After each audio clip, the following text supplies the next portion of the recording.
If you're at all a self-confident person who believes in themselves, how could you not be upset that you fell this far? I think whoever's a fucking anonymous person that's fucking saying this should fucking come out and say who they were. And say it with your chest. Like, what the fuck is that about? Okay, so things are definitely getting complex in the world of Taylor and Travis, and the Swifties are not having it.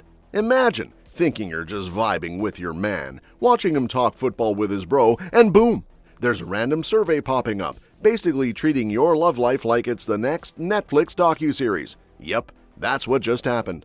Apparently, a survey about the Kelce brothers' podcast New Heights showed up, and it was way too thirsty for Swiftie comfort.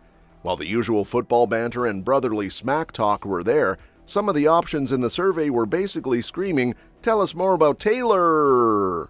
Like, I listen because I want juicy Taylor and Travis deets, and I enjoy feeling part of the Taylor Happiness fan club. Bruh. It was giving major "we're running out of podcast ideas, so let's milk the pop queen's name for downloads energy." And the Swifties? Oh boy, they snapped. Some branded the whole thing gross and clout-chasey. AF. Like, calm down, Wondery. What's next? A poll asking if Taylor should co-host and give a song-by-song review of Travis's mood? Fans were dragging Travis through the digital mud, accusing him of riding Tay's glittery coattails for fame. The tea? Not everyone's buying the innocent bystander narrative. But to be fair, a few rational Swifties tried to calm the mob by pointing out that this was likely just the network doing its data digging thing, and not something Travis, or Big Bro Jason, had their hands in. Like, relax, people. Travis isn't sitting in a hoodie writing surveys in his man cave.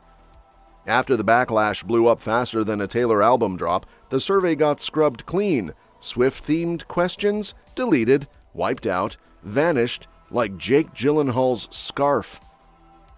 So now everyone's watching Travis like a hawk, wondering if he's in this for love or leveraging his MVP date status for clicks. One thing's for sure, Taylor still hasn't shown up on the podcast. Maybe she's too busy writing another record-smashing album, or maybe she's just dodging a mic in her face, asking about her latest football-inspired playlist. And just when we thought things couldn't get messier in Tavis land, boom! More drama drops harder than a surprise midnight album. Apparently, Taylor and Travis have been spending time apart lately, and fans are spiraling faster than a Swiftie on Reddit decoding Easter eggs in her lyrics. Now the internet is buzzing with theories, suspicions, and emotional breakdowns. Are they on the rocks, or just living their best celeb lives? Insiders are swearing up and down that things are totally fine between the two lovebirds. You know, the usual "they're just taking time for themselves, all is well, nothing to see here" kind of energy. But fans are not buying it. Not when Taylor's been chilling in NYC with her fam over Easter, while Travis is out in Vegas, throwing back drinks with Justin Timberlake and Bro Jason like he's auditioning for Hangover 4. The most famous person in your contact list. JT, Justin Timberlake. Justin Timberlake. JT, all right, baby. boom, I'm gonna put you on the spot. The realest. Could you call Justin Timberlake right now? He'll pick up. No. Not a chance. Meanwhile, Taylor's nowhere in sight, and the stans are like, did we miss a breakup announcement? And then came the real cherry on the shady sundae. Travis unfollowed Ryan Reynolds on Instagram. Let's pause here for dramatic effect. There is a rift there, for sure. Yes, and now Travis Kelce is right in the middle of all this, too, because he has unfollowed Ryan Reynolds. Fans could not believe it when he unfollowed Ryan, which, by the way, Ryan still follows Travis, more like Taylor and Travis versus Ryan and Blake. A core member of the Swift inner circle, husband to Blake Lively. Fans instantly went full detective mode. Is he trying to break up the Swiftie cinematic universe? Is this Kelsey's "I'm out" soft launch? Of course, Swifties have receipts, timelines, and wild guesses. Some think it's all a PR smokescreen. Others are convinced something went down with Blake and Ryan, and now Travis is pressing the unfollow button like it's damage control. Honestly, with this level of drama, who needs Netflix? She felt used. Taylor felt used by Blake, so she would unwittingly walk in when Justin Baldoni was there and make it appear she was on Blake's side. But again, the sources keep insisting all is rainbows and romantic playlist vibes behind the scenes.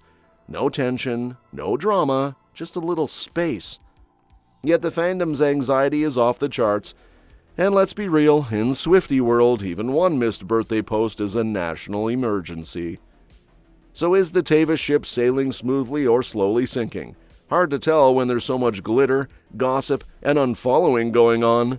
One thing's for sure, there are more plot twists to come. Taylor Taylor said, said- I did not have a dog in this fight. I didn't know anything about it. And then she finds out that Blake's been dropping her name in town. And that Blake referred to her as her dragon During that showdown at Blake and Ryan's penthouse, with Justin Baldoni. she believes that Blake timed it. And here's one that no one saw coming. Forget breakups and podcast drama, because Taylor just low-key inspired Bill Belichick's 24-year-old girlfriend to go full CEO mode. Yep, Jordan Hudson, the former beauty queen turned director of operations at Belichick Productions, has been busy filing trademarks like she's running an empire, not just dating the football goat. Apparently, she hit a little snag while filing a bunch of slogans like "No days off," "Do your job," and "Ignore the noise." You know, the kind of phrases you see on locker room walls and aggressive coffee mugs. Problem? Those bad boys are technically Patriots property, which belongs to Robert Kraft. Oops. But wait.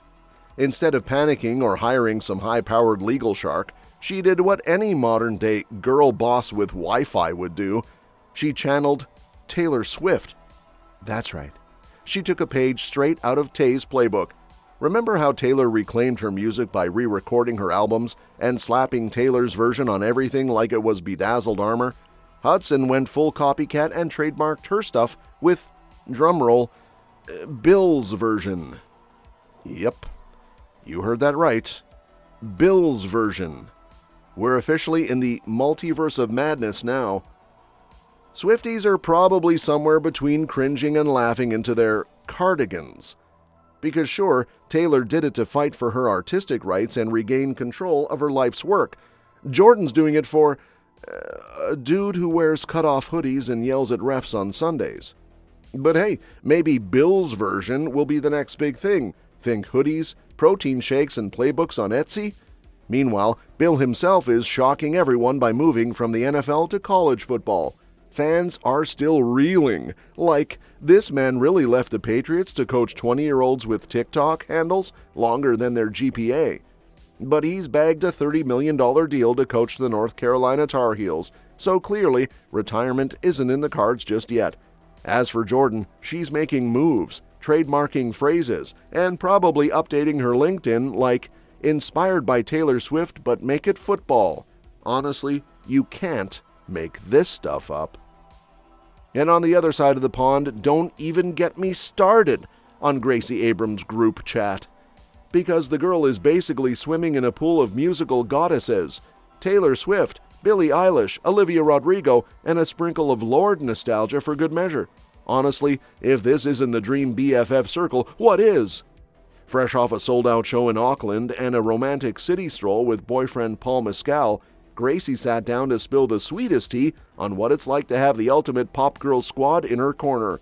Spoiler, she's as humble as she is blessed. Deeply, deeply, deeply generous is how she describes the support from Taylor, Billie, and Olivia. And yes, she said it 3 times because the sisterhood is that real. Gone are the days of catty headlines pitting women against each other. Gracie made it clear. This is the era of collaboration over competition. I remember tabloids and shit, she laughed, throwing well-deserved shade at the media's past obsession with drama. Now, she's basking in the glow of a community that lifts each other up, and she's doing the same right back. Cue the fangirl moment. Gracie gushed about Lorde like she was 15 again, recalling the time she saw her live in a tiny LA venue before Pure Heroin dropped. It was, in her words, the moment that made her believe there was a space for her own voice. If that's not a full circle moment, we don't know what is. And speaking of women trying to carve out their own lane in a world already dominated by pop royalty, enter Kelsey Ballerini, who basically had to claw her way out from under Taylor Swift's very sparkly, very omnipresent shadow. Imagine walking into a label meeting all bright-eyed and ready to drop your country girl heartbreak anthem, and some dude in a suit hits you with a, "We already got a Taylor." Oof, that's not a rejection, that's a whole uppercut.